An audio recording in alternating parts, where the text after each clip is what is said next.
Welcome everyone to another GunEG video. This video is going to be a tad bit different. We're going to be going through a replay, as is the requirement for one of the challenges for week 3 of season 4. You have to watch a replay. So I figured we'd do this together. I'd go through, laugh at some of the stupid things I do, hoping for comments on the video. One of the big things I have trouble with is keeping track of where people are when they're landing. For instance, with this, I have no idea where the guy is. And in replay mode, I can tell he's over in that corner, but honestly, I thought he was up at the llama. So, keeping track of my enemy is something I gotta work on. I mean, I can usually find them, but once I lose them, they're gone. They don't exist. Never have. Sometimes it just takes a little bit of practice, and yeah. Junk Junction is one of my favorite places to start. It's got so much loot, so much wood, so many of these pallets that everybody loves to destroy. They give you a ton of wood per pallet. If you're ever going through and you find these full shields, always hold on to them for a couple of minutes if you think you can survive without putting it on right away, because often there are mini shields laying around. In the same way, this corner underneath is a good place to hide when putting on shields or bandages, because a lot of people go, oh, a chest, and then go straight for the chest. And if they don't, and they're smart enough to not, like this guy, often they'll drop down and go straight for that corner. So you just have to get used to protecting yourself. Once you're sure that there's nobody else going to just come up behind you and shoot you, you can go ahead, open that chest up, pick up whatever loot you want. For me, I took the tactical shotgun over the pump shotgun, made sure I got all the minis that were there, and then picked up the scoped sniper rifle. I will take a bolt action sniper rifle any day over a regular pump shotgun. Not because the pump's not good, it's got lots of damage output, but to me it just doesn't have the speed that I need to get that kill. Because quite often I'm a slow trigger, which isn't necessarily always a bad thing, but I'm not accurate enough to be the slow shot and get the instant headshot, so.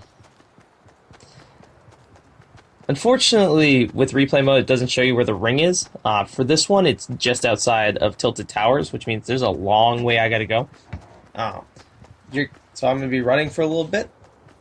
So, the good thing was I was at 100, so I could go into a fight between here and there. I left myself plenty of time, although when I decided to come over here, it wasn't necessarily the smartest thing if I, had thought there was somebody in here, because I would have ended up in a fight that I couldn't have competed in. So, beyond that, I'm, at this point, just kind of using up time. Collecting up, looting up. Kind of hoping that there's a scar on one of these. I always seem to find blue ARs. Like, for the longest time, you either find a gray AR, or you find a scar. Like, I don't know what it is with that, but that's what seems to happen. So since we've got a little bit of a run here, I'm gonna talk a little bit about Week 3's challenges. Because honestly, they're not as hard as people give them credit for. So far, I've seen lots of people tweeting about the fact that it's difficult challenges, like the pistol, 500 damage. That's not hard to do at all.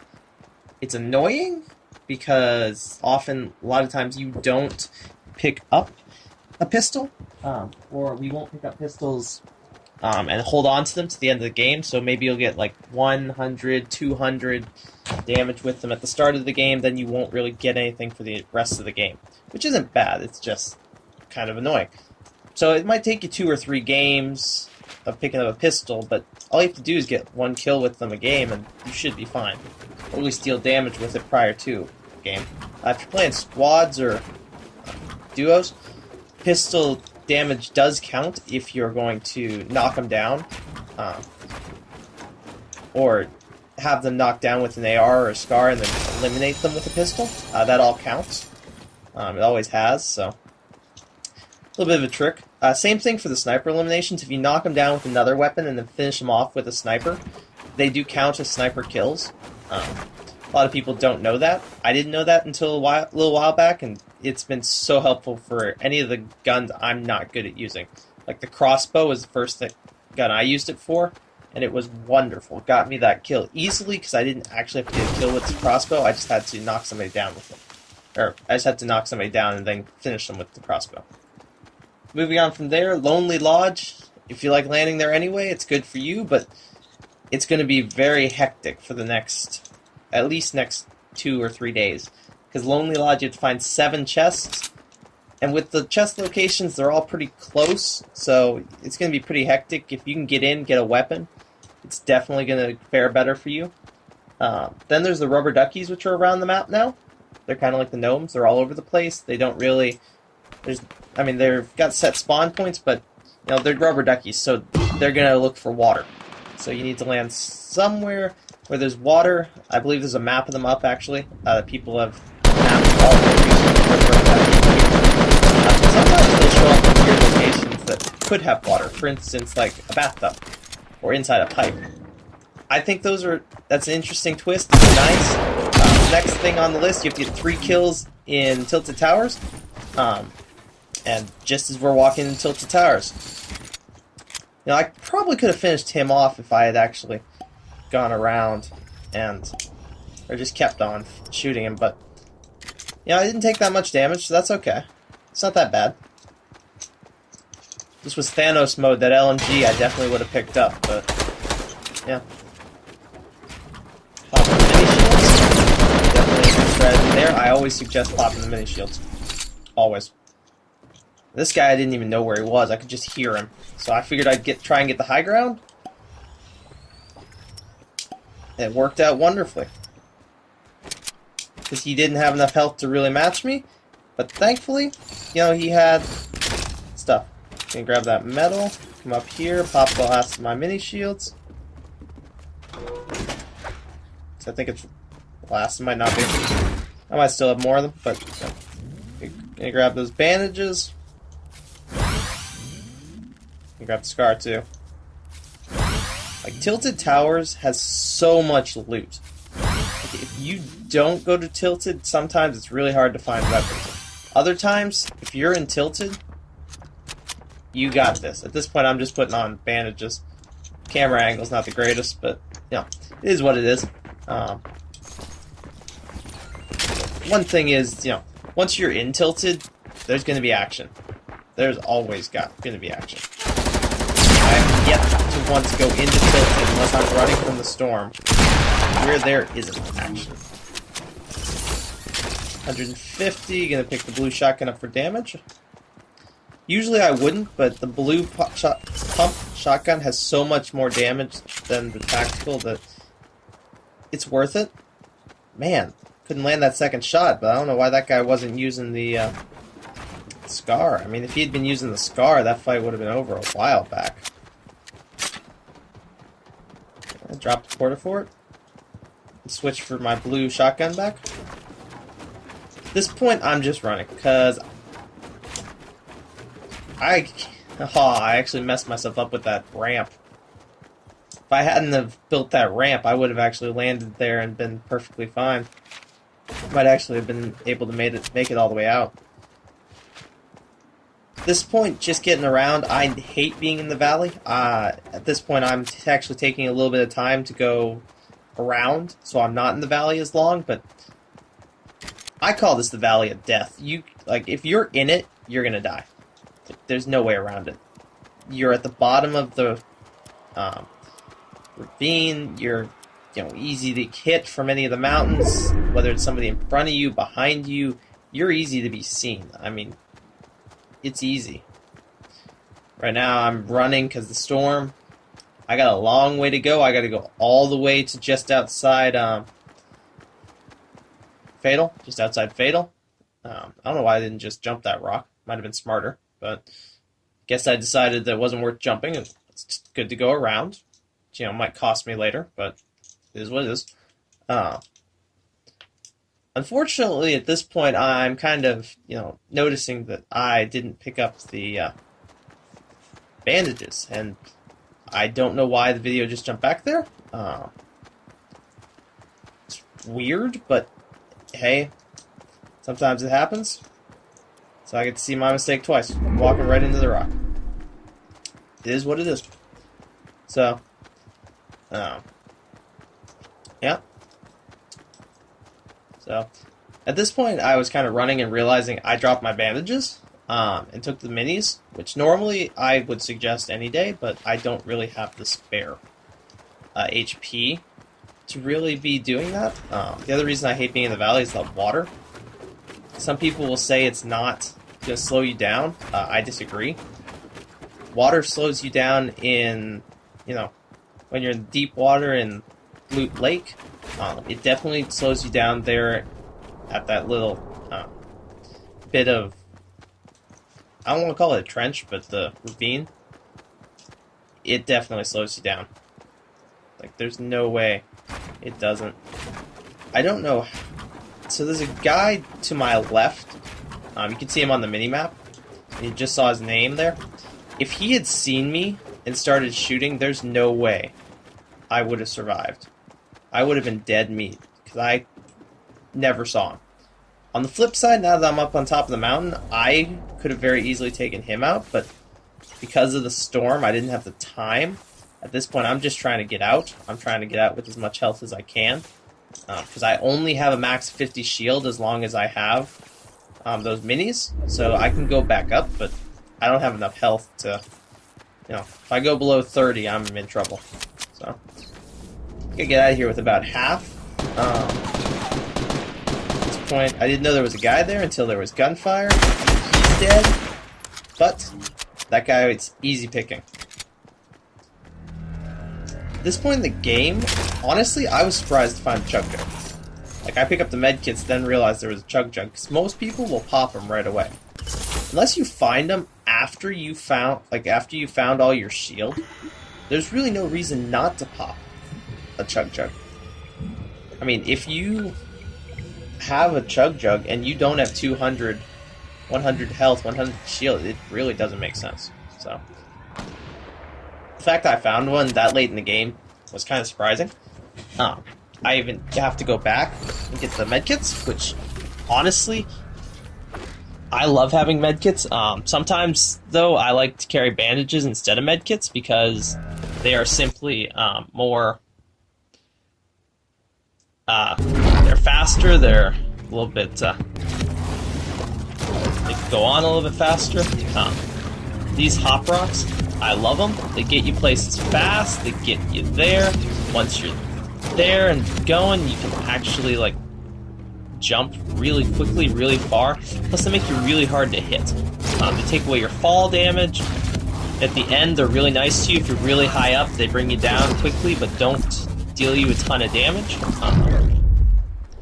I actually had to test this. If you're at max height and you land and you've still got a hop rock on, you still don't take fall damage. It's ridiculous. But although if you lose it mid-fall, as a friend of mine did, you take all that damage. You're still dead. So, it's a guy to my left. I didn't know he was there. He didn't fire any shots. He apparently didn't see me. So, I'm guessing that the hill blocked his view of me, and he was, medding up or putting on shield or something. But he was, he didn't shoot at me at this point, so I left him alone because I didn't know he was there.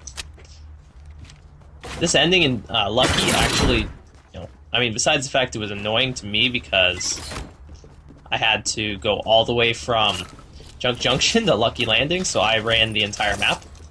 Or cross map, I guess. Really, this ending worked out for me because I could see people building, but, they couldn't see me. That guy's setting up with a strong, kind of a lucky thing. If he hadn't put that wall up accidentally, I probably would have taken a shot at him, but I didn't. And this is one of the plays I messed up on, because if you look at the mini-map right now, a little bit to my right, there's a player who, doesn't see me or is building or is, I don't know what he's doing. He's in a building maybe, but he's up on a hill. Like, he just happened to not be looking at me the instant I ran by. If he had been looking at me, game over. I get sixth place. So, yeah. This, honestly, probably could have gone up better for me, but I felt like I was protected by the buildings, and I couldn't be seen, although this annoyed me, 'cause I saw it after the fact, and it still hit me with the damage. Like, it very quickly hit me, even though I didn't actually step into the room. So, sometimes you don't have to step in very far. Like, it can be minimal how close you step in.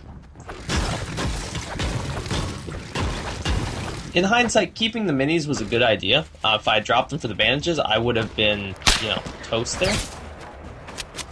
Why I went, open that wall, I don't know, because, I knew that trap was there. So, honestly, why I did that, I'm not sure, because I didn't want to shoot bullets.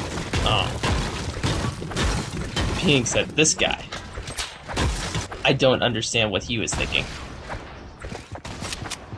Probably that I was trying to knock down his structure, which I wasn't. Really, I was just trying to,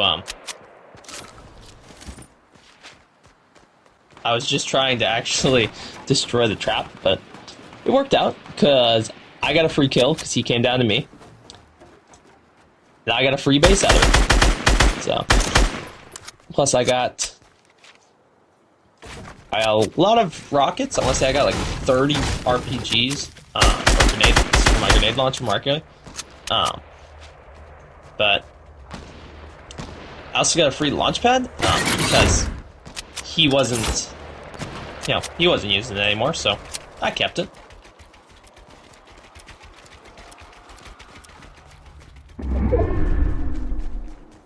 That I didn't understand.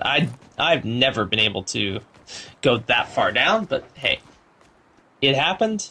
And I'm going to say it happened. So, the fact that that trap landed was impressive.